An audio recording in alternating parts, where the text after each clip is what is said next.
भाजपा गुहागर तालुका यांच्या वतीने वाढदिवसानिमित्त आयोजित केलेल्या रक्तदान शिबिराला चांगला प्रतिसाद। भाजपचे कोकणचे पालकमंत्री, महाराष्ट्र राज्याचे सार्वजनिक बांधकाम मंत्री रवींद्र चव्हाण यांच्या वाढदिवसानिमित्त भारतीय जनता पार्टी गुहागर तालुक्याच्या वतीने आयोजित केलेल्या रक्तदान शिबिराला चांगला प्रतिसाद मिळाला।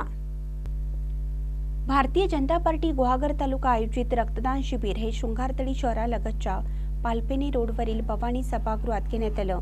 या रक्तदान शिबिराचं उद्घाटन गुहागर विधानसभा मतदारसंघ निवडणूक प्रमुख माजी आमदार डॉक्टर विनय नातू यांच्या हस्ते दीप प्रज्वलन व प्रतिमा पूजन पुष्पहार अर्पण करून करण्यात आले। रक्त संकलित करण्यासाठी शासकीय रुग्णालय रत्नागिरीमधील टीम आली होती। या रक्तदान शिबिरात विविध स्तरावर काम करणाऱ्या 35 रक्तदात्यांनी रक्तदान केलं।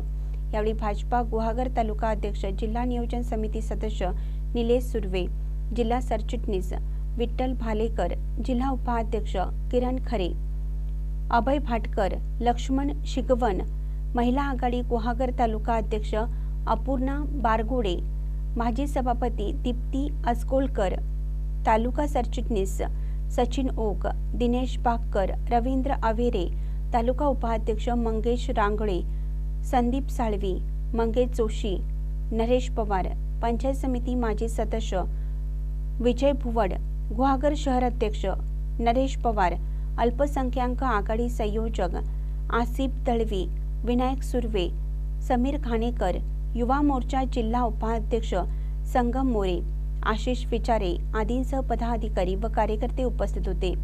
या रक्तदान शिबिराला अनेक वेळा रक्तदान शिबिराचं आयोजन करणारे सामाजिक युवा कार्यकर्ते उमेश खैर, साप्ताहिक गुहागर टाइम्स संपादक पेवे, माजी सरपंच निसारभाई खान, पत्रकार गणेश गिरवे, वडद उपसरपंच संदीप धनावडे यांनी भेट देऊन शुभेच्छा दिल्या। रक्तदान शिबिरामध्ये सहभागी झालेले रक्तदाते तसेच शिबिर यशस्वी करण्यासाठी सहकार्य करणाऱ्या सर्व हितचिंतकांना तालुका अध्यक्ष निलेश सुर्वे यांनी धन्यवाद दिले। ताज्या बातम्यांसाठी महान करेला सबस्क्राइब करा आणि बेल आयकॉनला क्लिक करा।